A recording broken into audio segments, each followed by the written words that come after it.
Hello students, तो हमारा question है क्वेश्चन नंबर थर्ड है संख्याओं 6 और 6 एंड 20 का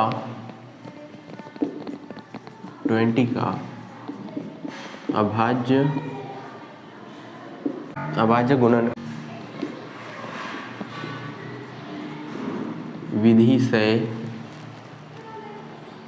HCF और LCM ज्ञात कीजिए। क्या है प्यारे बच्चों हमारा क्वेश्चन है कि दो नंबर्स दिए हुए हैं, उनके अभाज्य गुणनखंड विधि से हमें उनका HCF और LCM फाइंड करना है। तो अभाज्य गुणनखंड विधि का ही मतलब ही ये होता है कि जो भी नंबर दिया हुआ है उसके फैक्टर करना, ठीक है ना। तो इसका सॉल्यूशन स्टार्ट होता है। तो सबसे पहले 6 के फैक्टर करेंगे। वो कैसे करेंगे ध्यान से देखना। जो भी नंबर दिया है सबसे पहले उसको ये पता करना है कि वो ऑड है कि इवन है। तो 6 क्या है, एक इवन नंबर है क्योंकि 2 के फाड़े में आता है। तो ये इसको 2 से डिवाइड करेंगे। 2 का टेबल ऐसा बोलना है कि 6 आ जाए 3 टाइम में, फिर 3 तो सिर्फ 3 की टेबल में आता है। तो ये इसके फैक्टर हो गए। तो 6 के फैक्टर क्या क्या आए, 2 × 3 × 1 तो हर किसी के साथ में हम लिख सकते हैं, उससे कोई फर्क नहीं पड़ेगा। हमारा अगला क्वेश्चन है, अगला नंबर है जो वो है 20। अगला नंबर है हमारा 20 के फैक्टर करना है, वो 20 के भी फैक्टर करना है, टुकड़े करना है। तो उसके लिए 20 को हमें पता करना पड़ेगा कि ये कैसा नंबर है, सम है कि विषम है। तो ये एक सम नंबर है तो सम रखेंगे, 2 रख दिया मैंने। तो हमें कैसा पता चलेगा कि सम है कि विषम है, जो भी लास्ट नंबर है उससे पता करते हैं। तो यहाँ पे लास्ट में 0 है, तो 0 अगर आ जाता है तो वो एक सम नंबर इवन नंबर माना जाता है। तो 2 रखेंगे। अब 2 का फाड़ा ऐसा बोलना है कि 2 आ जाए 1, 2 का फाड़ा ऐसा बोलना है 0 आ जाए तो 0 बार में। फिर ये लास्ट में क्या आ गया 0, तो सम नंबर है तो फिर 2 रखेंगे। अब 2 का फाड़ा ऐसा बोलना है कि 10 आ जाए 5 बार में, फिर 5 के फाड़े में 5 एक बार में आता है। ये इसके 20 के गुणनखंड हो गए हैं। क्या क्या हुए, 2 × 2 × 5 × 1। बच्चों यहाँ तक उम्मीद करता हूँ कि आपको समझ में आया होगा। अब हमें क्या बताना है, HCF ऑफ 6, 20। HCF का मतलब होता है हाईएस्ट कॉमन फैक्टर, मतलब जो ज़्यादा बार आया है वो वाला गुणनखंड, फैक्टर मतलब गुणनखंड, और वो भी क्या कॉमन होना चाहिए, दोनों में होना चाहिए। तो देखो 2 इसमें है, 2 इसमें है क्या, बिल्कुल है। 3 इसमें है क्या, 3 इसमें नहीं है। 1 इसमें है, 1 इसमें है क्या, है। बस ये 2 ही नंबर हैं 1 और 2 की जो दोनों में है, तो बस 2 ही लेंगे। अब ये 3 को कंपेयर नहीं करेंगे। क्यों नहीं करेंगे, क्योंकि 3 इसके पास है इसके पास नहीं है, तो बस खत्म हो गया। इसके जो फर्स्ट वाली संख्या के जितने नंबर रहेंगे उनको ही कम देखना है। ये कितना आ जाएगा आपका 2। तो 6 के मैंने फैक्टर किए, फिर हाईएस्ट कॉमन फैक्टर देखना है। तो 2 इसमें है, 2 इसमें है तो 2 आ गया। 3 इसमें है, 3 इसमें है क्या, नहीं है, तो 3 को छोड़ो। 1 इसमें है, 1 इसमें है क्या, है, तो 1 आ जाएगा। 2 में 1 का मल्टीप्लाई करेंगे तो 2 आएगा, तो ये आ गया आपका 2। अब आपको बताना है LCM। तो प्यारे बच्चों LCM क्या होता है, LCM होता है कि लिस्ट कॉमन मल्टीपल का मतलब होता है कि जो कम बार आया, ठीक है ना। लिस्ट कॉमन मल्टीपल मतलब जो कम बार आया हो।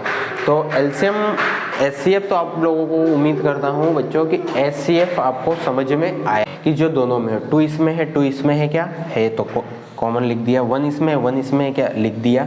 बस उसके बाद कुछ भी कॉमन नहीं है तो नहीं लिखेंगे। फिर इन दोनों का मल्टीप्लाई किया तो 2 है। अब मुझे निकालना है LCM।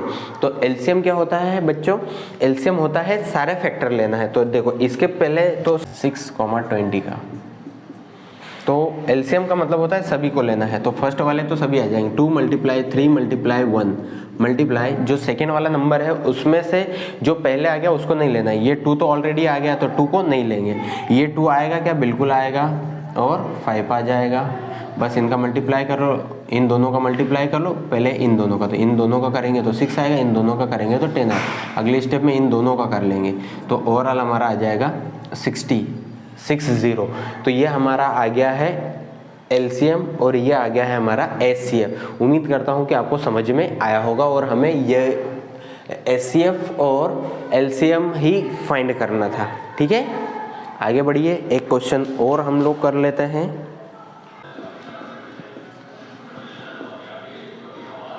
समीकरण युग्म x plus 3y is equal to 6,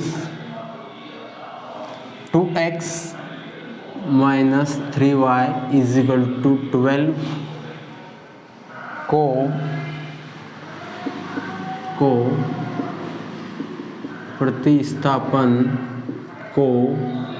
प्रतिस्थापन विधि से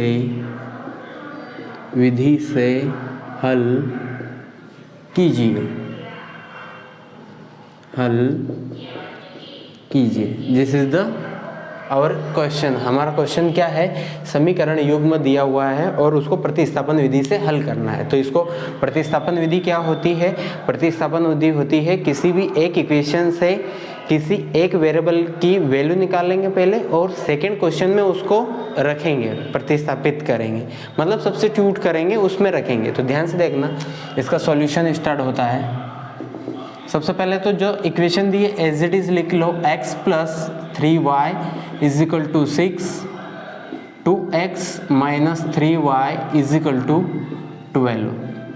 इक्वेशन फर्स्ट बोल सकते हैं, इक्वेशन सेकेंड। नाउ अब समीकरण एक से क्या होगा? तो समीकरण एक पहले लिखो, x plus 3y is equal to 6। यहाँ से x की वैल्यू निकालो, तो ये x इधर ही रखेंगे, ये 3y अभी कैसा दिख रहा है प्लस का, इसको इक्वल टू के उधर ले जा रहा हूँ, इसका साइन चेंज हो जाएगा, तो हो जाएगा 6 minus 3y, this is the x। तो x की वैल्यू निकालना समझ में आई क्या? एक ही बार में। अब ये x की वैल्यू कहाँ रखेंगे अपन? सेकेंड वाले क्वेश्चन में। सेकेंड वाला मतलब फर्स्ट से तो ये x की वैल्यू निकाल ली है, यहाँ पे समीकरण एक, इक्वेशन एक लिख दिया है। आप कौन सा इक्वेशन लिखेंगे? समीकरण 2, क्योंकि अपने पास 2 इक्वेशन है ना। तो समीकरण 2 से, समीकरण 2 क्या है उसको भी पहले लिख लो,2x minus 3y is equal to 12। अब यहाँ पे अपन क्या सब्स्टिट्यूट कर रहे हैं? प्रतिस्थापन किसको कर रहे हैं? x को प्रतिस्थापन कर रहे हैं, मतलब x की वैल्यू हटा के जो x की वैल्यू हमने निकाली है उसको यहाँ पे रखेंगे हम। तो ध्यान से देखना, तो देखो x वाला टर्म ये है ना, तो इस पे ही रखेंगे। ये माइनस का 3y इज इक्वल टू 12 तो ऐसे ही रहेगा, तो इसको मैंने पहले लिख दिया, माइनस का 3y इज इक्वल टू 12, ये तो पहले ही लिख दिया। अब यहाँ पे 2 भी ऐसे ही रहेगा, तो ये 2 मल्टीप्लाई, फिर x की वैल्यू ब्रैकेट में लिखेंगे क्योंकि x से ज़्यादा टर्म है। तो x की वैल्यू क्या है? x को हटा दूंगा मैं और x के प्लेस पर लिखूंगा 6 माइनस 3y और ब्रैकेट क्लोज। क्लियर? अब ये 2 को अंदर मल्टीप्लाई करेंगे, 2 का 6 में करेंगे तो 12 होता है, हम जानते हैं। फिर इसी 2 का, ये माइनस है तो माइनस, इसी 2 का 3 के साथ करेंगे तो 6y हो जाएगा। Okay, minus 3y is equal to 12। अगली स्टेप में ये कैसे किया? ये 2 का इसमें किया और ये इसमें भी किया मैंने। ठीक है, ये समझ में आया होगा। ओके, अगली स्टेप ये 12, तो ऐसा कैसा, ये दोनों टर्म देखो y वाली है ना, ये भी y वाली टर्म है, ये भी y वाली। जब दोनों y वाली टर्म हो तो उनको सब्ट्रैक्ट कर सकते हैं या एडिशन कर सकते हैं। तो यहाँ पे दोनों के साइन एक जैसे, जब भी साइन एक जैसे आएंगे तो एडिशन करना है। तो 6y और 6y और 3y कितना होता है? 9y। ये तो समझ में आया, साइन सेम रहेंगे तो आपको एडिशन ही करना है, तो सीधा एडिशन कर दिया। ये 6y और 3y 9y हो गया। फिर साइन कौन सा आएगा? माइनस का आएगा, तो माइनस इज इक्वल टू 12। फिर आगे बढ़ो, हमें किसकी, यहाँ पे ये मल्टीप्लाई किया, ये दोनों y वाली टर्म थी तो दोनों को मैंने 8 कर दिया। इसके बाद में मैं यहाँ कर रहा हूँ, ध्यान से देखना। तो देखो ये हमें y की वैल्यू चाहिए, तो ये y वाली टर्म है इधर ही रखेंगे, माइनस का 9y is equal to 12 is equal, ये दोनों टर्म को लिखा है। ठीक है, इतना तो लिख सकते हैं। फिर ये 12 है इक्वल टू के उधर जाएगा तो कैसा हो जाएगा? माइनस का 12, तो ये माइनस का 9y इज इक्वल टू 12 में से 12 को सब्ट्रैक्ट करेंगे तो कितना आएगा? 0 आएगा। और y इज इक्वल टू, अब हमें तो y की वैल्यू चाहिए, तो ये माइनस का 9, ये माइनस का 9 कहाँ जाएगा, 0 के पास जाएगा। तो 0 के पास जो कोई भी जाता है वो 0 का काम है सबको 0 बना देता, कोई भी चले जाओ, ओके। इसलिए 0 के पास अपने को नहीं आना है, ऐसे बच्चों के पास नहीं जाना है जो 0 हो, ओके।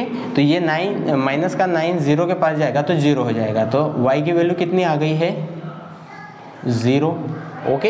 अब हमें x की वैल्यू फाइंड करनी है। अब हमें क्या करना है, x की वैल्यू फाइंड करनी है। तो ये y की वैल्यू उठा के कहाँ रखेंगे, इसमें। तो अब ये कोई सी इक्वेशन नहीं दी है, चाहो तो इसको इक्वेशन दे दो स्टार। तो नाउ अब समीकरण स्टार से, तो समीकरण स्टार क्या है वो पहले लिख लो। x is equal to 6 minus 3y, तो x is equal to 6 minus 3 multiply y की वैल्यू कितनी निकाली वो हमें पुट करना पड़ेगा। जैसे यहाँ पे x की वैल्यू पुट करी थी ना, ऐसे कैसे हमें y की वैल्यू रखना पड़ेगा। तो y की वैल्यू आई है 0, तो x इज इक्वल टू हो जाएगा 6 माइनस 0, किसी के भी साथ मल्टीप्लाई करता है तो 0 हो जाता है। तो x इज इक्वल टू आ जाएगा 6, ओके।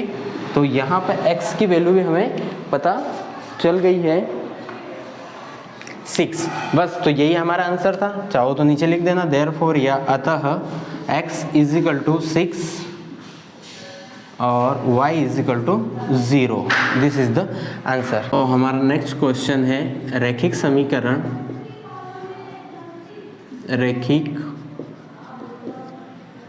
रैखिक समीकरण युग्म, रैखिक समीकरण युग्म क्या है, 7x minus 15y is equal to 2 is equal to 2x plus 2y, x plus 2y, x plus 2y is equal to 3 को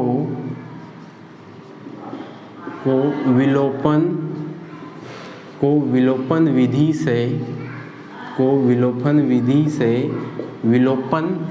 से हल कीजिए, विलोपन विधि से हल कीजिए। तो बच्चों ये दोनों मेथड से एक ना एक क्वेश्चन 101% आता है, 110%। वैसे तो मैं ये पूरे जो क्वेश्चन करवा रहा हूँ इसमें से 110% क्वेश्चन आना तय है। तो आप लोग ध्यान से समझना, इसके पहले प्रतिस्थापन किया था, अब हम विलोपन विधि से कर रहे हैं, विलोपन विधि से कर रहे हैं। एलिमिनेट मेथड कहते हैं इसको इंग्लिश में, विलोपन विधि से। तो इसको भी सॉल्व करने का तरीका वही है।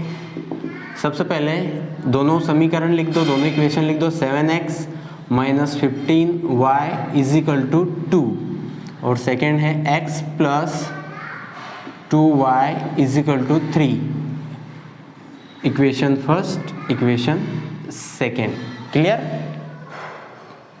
अब क्या करेंगे अपन, तो जो विलोपन विधि है उसका काम थोड़ा अलग है प्रतिस्थापन से, है ना। विलोपन में क्या करते हैं, हम विलोपित करते हैं, विलोपित करते हैं मतलब हटा देते हैं, गायब कर देते हैं। विलोपन का मतलब होता है हटा देना, गायब कर देना। तो हम क्या करेंगे, कोई भी एक वेरिएबल को गायब करेंगे। वेरिएबल मतलब चर राशि। तो इसमें कितने वेरिएबल हैं, x और y, 2 है, ठीक है। उसमें से एक को हम विलोपित करेंगे। तो ध्यान से समझना कैसे करेंगे। तो मैं ये चाह रहा हूँ कि x वाले टर्म को मैं x वाला जो टर्म है उसको विलोपित करूँ। तो देखो यहाँ पे 7x है, यहाँ पर अगर 7x मुझे मिल जाए और इसको माइनस कर दूँ, है ना, इसमें से इसको माइनस कर दूँ तो मेरा काम हो जाएगा, ठीक है। तो किसी भी इक्वेशन में मैं पूरी इक्वेशन में दोनों साइड किसी भी संख्या का मल्टीप्लाई डिवाइड कर सकता हूँ। तो समीकरण 2 मल्टीप्लाई 7, ये क्यों किया मैंने और मुझे कैसे पता चला कि इसका ही करना है, क्योंकि जो फर्स्ट इक्वेशन है उसमें x का जो कोफिशिएंट है, गुणांक है, वो 7 है। इसलिए मैं 2 को भी 7 से मल्टीप्लाई करूंगा ताकि वहां पे भी 7 आ जाए, क्योंकि ऊपर मेरे पास 7 है। तो देखो ऊपर वाला तो ऐसे ही रहेगा, 7x minus 15y is equal to 2। नीचे वाली इक्वेशन को मैं 7 से मल्टीप्लाई कर रहा हूँ, तो 7 मल्टीप्लाई, ये लेफ्ट हैंड साइड आएगी x plus 2y is equal to, फिर राइट हैंड साइड भी मुझे करना पड़ेगा। तो राइट हैंड साइड में 3 तो पहले से और मल्टीप्लाई 7। अगली स्टेप में क्या हो जाएगा, 7x minus 15y is equal to 2। फिर यहाँ पे अभी जो 2 वाला मल्टीप्लाई किया तो ऐसा सेम एज इट इज करना है। 7 का x में करूँगा तो 7x, फिर 7 का ये प्लस है तो प्लस 7 का किस में करूँगा 2 में, तो कितना आएगा 15, और y है तो y इज इक्वल टू 7, यहाँ पे इन दोनों का मल्टीप्लाई करूँगा तो 21। फिर इसको अब मुझे क्या करना है माइनस करना है, तो ये माइनस ये माइनस ये माइनस। ओके, तो देखो ये दोनों एलिमिनेट हो गए हैं, मतलब गायब हो गए हैं। 7x में से 7x से जाएगा तो 0 बचेगा, मतलब हट जाएगा। अब ये माइनस का 15y है और माइनस का 14y है। देखो ये जो साइन है ये हट जाएगा, इसका भी ये प्लस वाला गायब, ये वाला प्लस भी हट जाएगा। तो यहाँ पे दिख रहा है ये भी माइनस है और ये भी माइनस है। जब दोनों साइन एक जैसे होते हैं, अभी मैंने थोड़ी देर पहले बताया, तो दोनों को ऐड कर सकते हैं। तो 15 और 14 कितना होता है 29, और साथ में y है तो y। साइन कौन सा आएगा, जो बड़ा नंबर रहेगा, तो बड़ा कौन है 15, तो यहाँ पे आएगा माइनस का 20y। ओके, अब यहाँ पे देखो ये 2 के आगे कैसा साइन है, हमें तो कोई सा दिखाई नहीं दे रहा है, तो प्लस है, तो ये प्लस और ये 21 के सामने माइनस आ गया, तो दोनों के साइन अलग अलग हो गए। अलग अलग होते हैं सो सब्ट्रैक्ट करते हैं। यहाँ पे सेम था इसलिए मैंने 8 किया, यहाँ सब्ट्रैक्ट करेंगे तो 21 में से 2 जाएगा तो 19 आएगा, और जो बड़ा नंबर रहेगा उसका साइन आएगा, तो बड़ा 21 है तो ये माइनस का 19। ओके, हमें y की वैल्यू चाहिए माइनस का 29y is equal to minus का 19। ओके, माइनस का 20y is equal to minus 19, minus 19। सबसे पहले तो अब मैं क्या करूँगा, इसके डिवाइड में भी माइनस 29 लिखूँगा, क्योंकि मुझे y की वैल्यू चाहिए। तो y के साथ में जो भी उसका कोफिशिएंट रहेगा उससे डिवाइड कर दो दोनों साइड। तो y के साथ में है माइनस 29, तो इसको डिवाइड किया और इधर भी करना पड़ेगा माइनस का 29। ओके, अब ये माइनस से माइनस कैंसल, ये माइनस से माइनस कैंसल। ओके, ये ऐसा ही कैंसिल करना ताकि सभी बच्चों को अच्छे से समझ में आ जाए। ये कैंसिल, और ये 29 से 29 भी कैंसिल। तो यहाँ पे कितना रिमेनिंग बचेगा, y इज इक्वल टू यहाँ पे कितना आ जाएगा 19 डिवाइड 29। तो ये आ गया हमारा y की वैल्यू। ओके, ऐसे कैसे, अब हमें x की वैल्यू चाहिए, तो ध्यान से समझना x की वैल्यू कैसे मिलेगी। दोनों इक्वेशन में से किसी भी एक इक्वेशन में ये y की वैल्यू पुट करेंगे। तो इक्वेशन सेकंड में रखूंगा मैं। इसमें क्यों रख रहा हूँ, क्योंकि ये थोड़े इसके कोफिशिएंट है ये थोड़े छोटे हैं, तो हमें सॉल्यूशन करने में आसानी रहेगी। तो अब मैं लिखूंगा इक्वेशन समीकरण 2 से। तो समीकरण 2 क्या है वो लिखिए पहले। तो समीकरण 2 है x plus 2y, x plus 2y is equal to x plus 2y is equal to 3। ये हमारा इक्वेशन सेकेंड है। अब इसमें किसकी वैल्यू रख रहा हूँ मैं, y की, क्योंकि y की वैल्यू मैंने निकाल रही है, ध्यान से समझना। तो ये x वाला टर्म इज इक्वल टू 3, ये तो एज इट इज रहेगा, तो ये चाहो तो ये पहले लिख लेना, x इज इक्वल टू 3। ये x भी ऐसा कैसा, ये प्लस भी अपनी जगह। अब मैं y की वैल्यू रख रहा हूँ, ध्यान से समझना, जैसे 2x में अभी x की वैल्यू रखा था ऐसे। तो ये 2 मल्टीप्लाई y की वैल्यू कितनी है 19 डिवाइड 29। ये मैंने y की वैल्यू सीधी ला के रख दी है, और ये y और ये 2 हमेशा मल्टीप्लाई में रहते हैं, इसलिए मैंने यहाँ पे मल्टीप्लाई का साइन लगाया। तो x इज इक्वल टू हो जाएगा 2 में 19 का मल्टीप्लाई करो तो 38 डिवाइड 29। ओके, ये सॉरी यहाँ पे आएगा प्लस, है ना, ये प्लस है तो प्लस आएगा, इज इक्वल टू 3। अब हमें तो x की वैल्यू चाहिए, तो ये पूरा टर्म इक्वल टू के उधर भेज दो, तो हमारा x आ जाएगा। तो x इज इक्वल टू हो जाएगा 3 माइनस, ये प्लस का इक्वल टू के उधर जाएगा तो माइनस का 38 divide 29। x is equal to क्या दिया था, x is equal to 3 minus 38 divide में 29। आगे बढ़ो। तो मैंने अभी क्या बताया, दोनों मतलब ये डिवाइड में है, इसके डिवाइड में नहीं है। फिर भी सपोज करना कि इसके डिवाइड में भी है, तो अब इसके भी डिवाइड में है, इसके भी डिवाइड में, दोनों के डिवाइड में है और दोनों एक जैसा है, तो उसको लिखते हैं अपन एक बार। तो ये लिखा मैंने एक बार, वन टाइम। ठीक है ना। अब देखो इसके डिवाइड में था ना, फिर भी मैंने मान लिया कि इसके डिवाइड में है। अब जब डिवाइड में है तो ऊपर भी मानना पड़ेगा। ओके, तो ऊपर मानने के लिए क्या करना पड़ेगा, मेरे को लिखना पड़ेगा। तो ये 3 ऐसा समझो, या फिर ये 29 इसके साथ डिवाइड में आ जाएगा, 29 माइनस, अब इसके डिवाइड में ये तो ऐसा कैसा रहेगा, क्योंकि इसके तो डिवाइड में था इसलिए ऊपर मैंने मल्टीप्लाई नहीं किया है। इसके डिवाइड में नहीं था इसलिए मैंने ऊपर में मल्टीप्लाई किया। इस बात का विशेष कर ध्यान रखना है, स्पेशल। ओके, क्योंकि इसके डिवाइड में था तो मैंने ऊपर मल्टीप्लाई नहीं किया है। इसके डिवाइड में है क्या 29? नहीं है, तो मैंने फिर भी लिखा है। तो इसके डिवाइड में नहीं है फिर भी लिखा है, तो इसलिए मेरे को ऊपर भी लिखना पड़ेगा, तो मैंने ऊपर भी लिख दिया। बस अब ये दोनों को मल्टीप्लाई कर लो, तो ये हो जाएगा 87 माइनस 38 डिवाइड में 29। अब इसको माइनस करो तो ये कितना आ जाएगा, 49। सब ये करके देख लेना, 49 डिवाइड में 29, ये किसकी वैल्यू आ गई है, x की। तो ये आपका x आ गया, ये यहाँ पे मैंने y निकाला था। ठीक है, यहाँ चाहो तो लिख लो, therefore x is equal to 49 divide में 29 and y is equal to 19 divide में 29। This is the answer. Question, तो नेक्स्ट क्वेश्चन है हमारा क्वेश्चन नंबर 4। क्वेश्चन नंबर 4,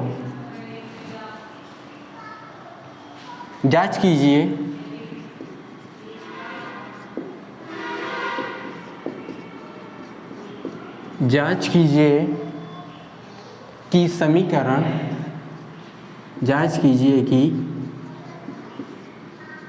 समीकरण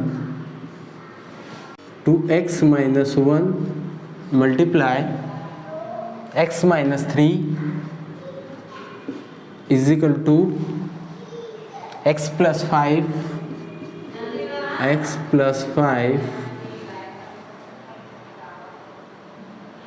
x माइनस 1 द्विघात समीकरण है या नहीं। द्विघात समीकरण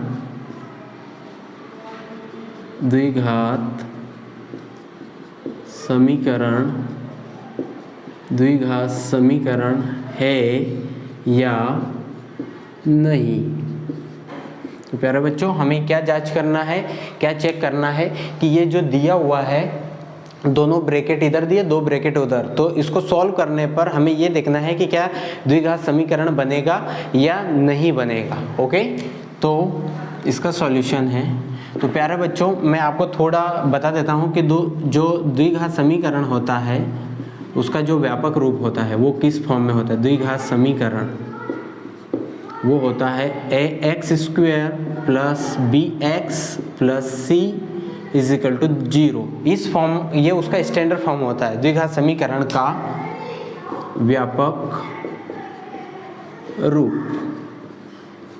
ओके, इस फॉर्म में हमें दिखाना है।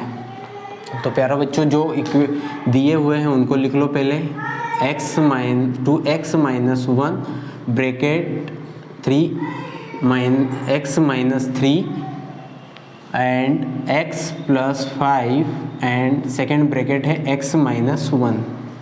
ओके, तो इसको क्या करेंगे, ये 2x जो है ये इसके साथ भी आएगा, -1 भी इसके साथ आएगा। तो देखो ध्यान से देखना, multiply 2x multiply x minus 3, फिर ओके, अब ये माइनस का 1 multiply x minus 3 is equal to ऐसा कैसा, ये x मल्टीप्लाई x माइनस 1 फिर प्लस 5 मल्टीप्लाई में x माइनस 1। तो प्यारा बच्चों, मैंने इसमें क्या किया है कि जो फर्स्ट टर्म है उसका मल्टीप्लाई इसके साथ किया है, जो सेकेंड टर्म है उसका भी मल्टीप्लाई इसके साथ किया। ऐसा कैसा, यहाँ पे x है तो इसका मल्टीप्लाई इसके साथ, देखो ये मल्टीप्लाई का साइन लगाकर किया है, फिर ये प्लस का 5 मल्टीप्लाई में ये लिखना है। ओके, अब इनका अंदर मल्टीप्लाई करो तो ध्यान से समझना। देखो यहाँ पे डिजिट तो एक ही है, 2 तो ये 2 तो रहेगा। x कितनी बार आ रहा है, 2 टाइम आ रहा है ना, x 2 टाइम आ रहा है, तो यहाँ पे हो जाएगा x²।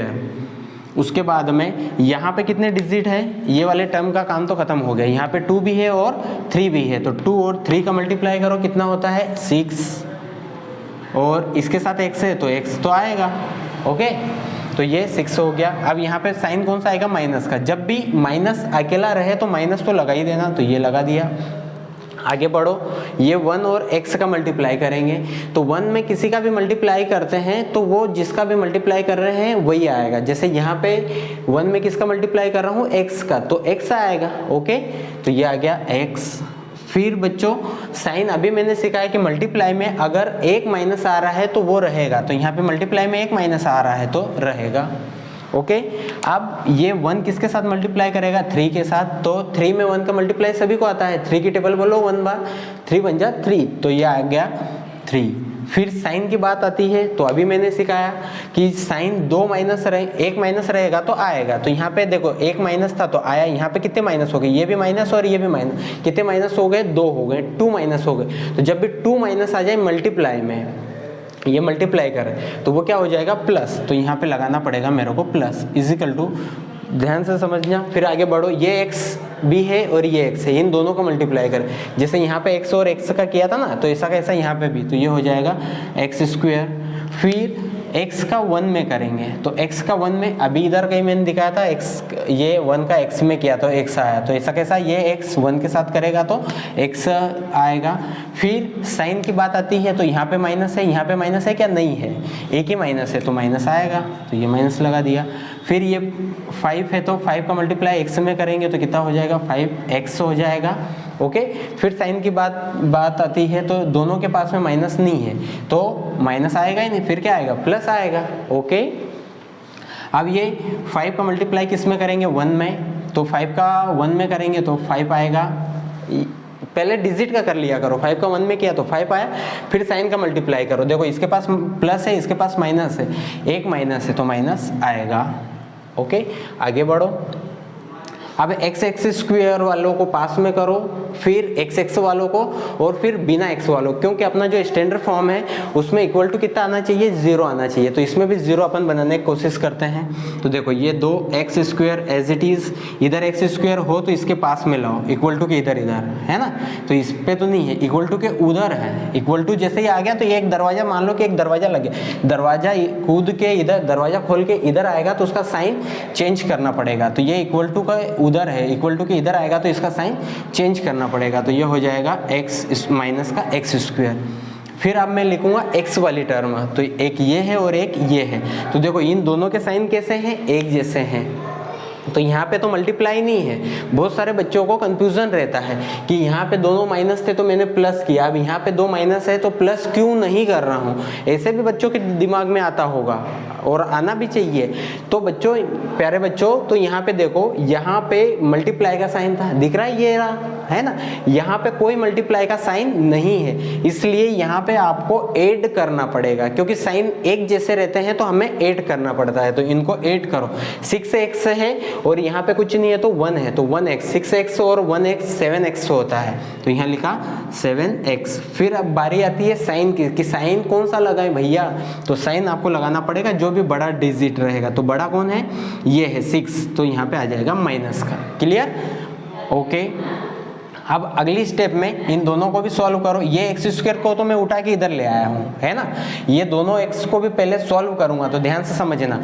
अब ये दोनों के साइन कैसे हैं, अलग अलग है, यहाँ पे एक जैसे थे, यहाँ पे कैसे हैं, अलग अलग है। अलग अलग रहेंगे तो आपको माइनस करना पड़ेगा, तो 5x में से यहाँ पे कितना है, कुछ नहीं है तो 1 है, तो 1x को माइनस करूंगा क्योंकि बड़ा ये है, तो 5x में से 1x जाएगा तो कितने x बचेंगे, 4x बचेंगे, और वो भी कैसा, प्लस का, है ना, क्योंकि ये 5 क्या है, बड़ा है, तो प्लस का 4x बचेगा। क्लियर? फिर वो 4x को मैं उठा के इधर ला रहा हूँ, ध्यान से समझते हैं ना, इसको जब मैं सॉल्व करूंगा तो यहाँ पे आएगा 4x, फिर 4x को उधर नहीं रखना है, ये दरवाजे के इधर कूदाना है, ये दरवाजा मान लो, है ना, ये डोर है, तो ये डोर के इधर मैं भेज रहा हूँ, तो यहाँ से आया 4x और इधर भेजा तो माइनस का 4x।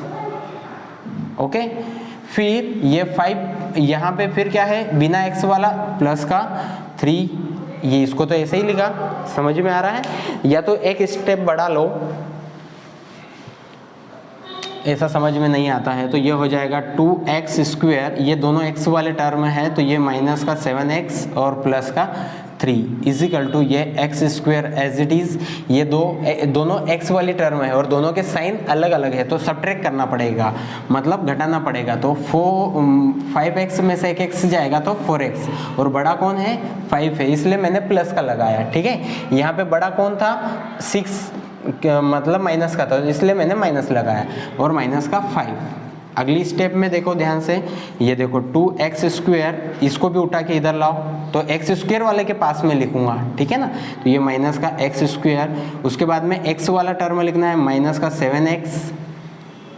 अब ये इसको भी इक्वल टू के इधर लाओ तो ये प्लस का इक्वल टू के इधर आएगा तो माइनस का 4x, ये प्लस का। अब देखो सबसे पहले x की पावर 2 वाला टर्म लिखा, फिर x वाला लिखा, लास्ट में विदाउट x वाला, तो ये प्लस का 3 और ये माइनस का 5 है, इक्वल टू के इधर लाओ इसको भी, तो ये हो जाएगा प्लस का 5 इज इक्वल टू कितना बचेगा, ये सभी को मैं इक्वल टू के इधर उठा लाया। देखो इसको लेके इधर आऊँगा तो माइनस का हुआ, इसको इधर लेके आऊँगा तो माइनस का हुआ, इसको इधर लेके आऊँगा तो प्लस का होगा, क्योंकि ये पहले से माइनस का दिया हुआ है, इक्वल टू के इधर आएगा तो प्लस का, इज इक्वल टू कितना बचेगा 0। अब अगली स्टेप में देखो, ये एक्स स्क्वायर वाला है, ये एक्स स्क्वायर वाला है, जैसे ये एक्स एक्स वाले थे ना, ऐसा कैसा एक्स स्क्वायर वाला भी प्लस या माइनस हो जाता है। तो यहाँ पे 2 एक्स स्क्वायर है और यहाँ पे 1 एक्स स्क्वायर है, तो 2 और दोनों के साइन कैसे अलग अलग, तो 2 एक्स स्क्वायर में से 1 एक्स स्क्वायर कम करना पड़ेगा। कम क्यों कर रहे हैं, क्योंकि दोनों के साइन अलग अलग है, तो 1 एक्स स्क्वायर बचेगा, तो 1 लिखने की जरूरत नहीं है, तो एक्स स्क्वायर और ये 7x है और ये 4x है, और दोनों के साइन कैसे हैं ध्यान से समझना, एक जैसे है, तो ये क्या हो जाएगा ऐड हो जाएगा, तो 7x और 4x 11x। फिर बारी आती है साइन की, तो जो भी बड़ा रहेगा अब तो उसका साइन लगा दिया, बड़ा कौन है 7, तो यहाँ पे माइनस है तो माइनस का 11x। इन दोनों के साइन कैसे हैं एक जैसे, तो ये भी ऐड हो जाएंगे, कितना हो जाएगा 8 इजिकल टू 0। तो क्या यह इस फॉर्म में है, हाँ है, तो हमें यहाँ लिखना पड़ेगा कि यह द्विघात समीकरण है, हाँ यह द्विघात समीकरण है। ओके बच्चों, तो ये राइट डाउन कर